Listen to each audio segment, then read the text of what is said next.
اچھا جی ڈاکٹر خالد ملک صاحب بتائیے گا، آپ کے دیکھیں ہم نے جنگ بھی جیت لی، اس کا بڑا امپیکٹ آیا، مورال ہمارا بلند ہوا، پھر ہم نے عالمی سطح پر جو ہے وہ ایک کردار بھی ادا کیا، ایران اور امریکہ میں ثالثی بھی کروائی ہے، اور وہ بھی اللہ کرے کہ انشاءاللہ منطقی انجام کی طرف بڑھے گی، اور انشاءاللہ امید ہے 19 جون کو جو ہے وہ اس پر دستخط بھی ہو جائیں گے۔ لیکن معیشت ہماری بہت بڑی کمزوری ہے، کیا ہم جو ہے، اور ابھی تک ہم نے باقی سارے جتنے بھی سیکٹر ہیں ان پر کسی نہ کسی طریقے سے ہم نے معاملات کو آگے بڑھایا، لیکن یہ معاملہ آگے نہیں بڑھ پا رہا، تو اگر یہ معاہدہ ہوتا ہے تو پاکستان کی معیشت پر بھی اس کا کوئی اثر پڑے گا؟ ہمیں کیا اپرچونٹیز مل سکتی ہیں اور ان سے ہمیں کیا فائدہ اٹھانا چاہیے؟ اور پھر عالمی معیشت پر بھی تھوڑی بات کیجئے گا کہ اس سے دنیا کے جو اس وقت معیشتیں لڑکھڑا رہی ہیں وہ کتنی سٹرینتھن ہوں گی؟ چلیں پہلے پاکستان کو دیکھ لیتے ہیں، پھر انٹرنیشنلی آ جاتے ہیں۔ جی جی، پاکستان میں دیکھیں جی، کاسٹ آف پروڈکشن کا اور کاسٹ آف سروسز پروڈیوس کا میں نے پہلے ذکر کیا ہے، جی جب تک وہ ریڈیوس نہیں کریں گے اکانومی کیسے موو ہوگی؟ اور اس کی ریڈکشن میں پرائم جو ہے نا آبجیکٹو اگر ہم میٹ کر گئے، ایران سے ہم لو کاسٹ پہ آئل اور گیس لینے میں کامیاب ہو گئے، تو اس کا ڈیول امپیکٹ آئے گا، not only the oil prices but the cost of production, مین جو آپ کی الیکٹریسٹی ہے، ادر یوٹیلٹیز ہیں ان پہ۔ اگر گورنمنٹ اس کو ریئل ڈائریکشن دینے میں سیریس ہے اور کامیاب ہو جاتی ہے، ریئل ڈائریکشن یہی ہے کہ لیویز کی گیم سے باہر نکل جائیں آپ، ٹھیک ہے، کیونکہ کچھ ایکسٹینڈ کریں کنزیومر کو بھی اور نیشن کو بھی۔ جب تک آپ ایکسٹینڈ نہیں کریں گے، جب تک آپ اپنی چیزوں کو ریڈیوس نہیں کریں گے، کاسٹ آف پروڈکشن اور کاسٹ آف سروسز کیسے ریڈیوس ہوں گے؟ جب تک کاسٹ آف پروڈکشن اور کاسٹ آف سروسز ریڈیوس نہیں ہوگی، اس وقت تک اکانومی موو کرنے کے قابل نہیں ہوگی۔ ویری امپورٹنٹ ہے۔ اور جاب اپرچونیٹیز نیچرلی ہے، جب آپ اکانومی موو کریں گے تو جاب اپرچونیٹیز شروع ہو جائیں گی۔ اب انٹرنیشنلی کیا ہوگا؟ دیکھیں انٹرنیشنلی امپیکٹ آئے گا، ڈیفینیٹلی آئے گا، جس طرح ایران انٹرنیشنل مارکیٹ میں پرائسز تھوڑی لو کر کے آفر کرے گا آئل گیس کو، سب بڑھنے چاہیے، لیکن وہ جو سچویشن ایران کی ہرمز کی آ گئی ہے، اس کا اگر پھر وہ کہتے ہیں کنڈیشنل ہے، اگر وہاں پر وہ کچھ لیوی امپوز کرتے ہیں عمان اور ایران کی کمبائن، کیا وہ پریکٹیکل ہوگی؟ کیا اس کی کاسٹ کتنے وہ لیں گے؟ اس کا امپیکٹ ہمارے آئل یا واسطے ٹریکنگ جو ہوگی اس پہ کتنا افیکٹ آئے گا؟ یہ دیکھنے والی باتیں، اس چیزوں کو جب تک سارٹ آؤٹ نہیں، دیکھیں پوری دنیا کی جو پالیٹکس ہے وہ اکنامکس کے گھومتی ہے، جو ہم نہیں ماننے کو تیار۔ بینگ نیشن، پاکستانی نیشن نہیں مانتی، یہ تو پرائڈ اللہ نے دے دیا کہ چلیں، میں کہتا ہوں کہ بیک پہ ایران چائنا تھا، یہ تھا وغیرہ، لیکن پرائڈ آپ کو آن دا فیس آف ریکارڈ تو اللہ نے دے دیا نا۔ اب اس کو میٹرائز کرنے کے لیے جو آپ کی اس ٹائم پولیٹیکل اکنامک لیڈرشپ ہے وہ کس طرح کرتی ہے، وہ فگر سے باہر نکلتی ہے، فگر ہمیں بتاتی ہے، یا ایکچوئل اس پہ کام کرنے کو تیار ہوتی ہے۔ پھر وہی بات آ گئی کہ جب کاسٹ آف پروڈکشن ریڈیوس ہوگی تو ڈیفینیٹلی انٹرنیشنل مارکیٹ میں ہماری پرائسز جو ہے نا کم ہوں گی اور ہم انٹرنیشنلی اس کو کمپیٹ کر سکیں گے۔ اچھا ڈاکٹر صاحب یہ بتائیے گا کہ کیا مڈل ایسٹ میں ظاہر ہے ریکنسٹرکشن ہوگی، بحالی کے پروگرام ہوں گے، تو اس میں پاکستان کا کوئی کردار ہوگا؟ ڈیفینیٹلی ہوگا۔ دیکھیے سعودی عرب کو لے لیں مثال کے طور پر، سعودی عرب کو لیتے ہیں، یو اے کو تو میں ابھی ڈسکس کرنے کے موڈ میں نہیں ہوں، سعودی عرب کو لے لیں، وہاں پر ڈیفینیٹلی پاکستانی کمپنیز موجود ہیں اور بھی پاکستانی کمپنیز وہاں چلے جائیں، کیونکہ انہوں نے پاکستان کے ساتھ جو ہے نا ریلیشن ہمارے اسٹرانگ ہیں، اور چاہے ڈیفینس پیکٹ ہے یا ادروائز وہ ہمارے پیچھے کھڑے ہوئے ہیں، جو بھی وٹ ایور اٹ از، وہاں پر ڈیفینیٹلی پاکستانیوں کو فائدہ ہوگا. جب پاکستانی کمپنیز کنسٹرکشن کی کمپنیز وہاں موو کریں گی تو ڈیفینیٹلی آپ کا مین ورکر جو مزدور ہے وہ بھی وہاں پر پہنچے گا، اور اس کو بھی فیسلٹیز سعودی گورنمنٹ دے گی. جی ٹھیک ہے. اور یو ای کی سچویشن یہ ہے کہ یو ای تو دوسرے ٹریک میں چلا گیا ہے، اس کی اپنی اکانومی جو ہے وہ اسٹیبل ہونے کے میرے حساب سے 5 to 10 years لگے. ٹھیک ہے ڈاکٹر صاحب، ٹائم بہت کم رہ گیا. فاروق بنگئی صاحب کے آخری 2 منٹ ہوتے ہیں.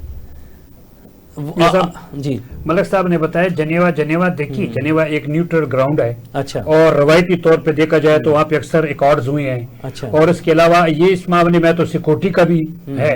اور آپ دیکھیے نا جنیوا کنونشن دیکھے 1949 کو دیکھے، یا انڈو چائنا پیس دیکھے جنیوا 19 مطلب ہے کہ 54 کا دیکھے، 1988 کا دیکھا افغانستان سیٹلمنٹ کا بھی جنیوا میں بات چیت ہوئی تھی.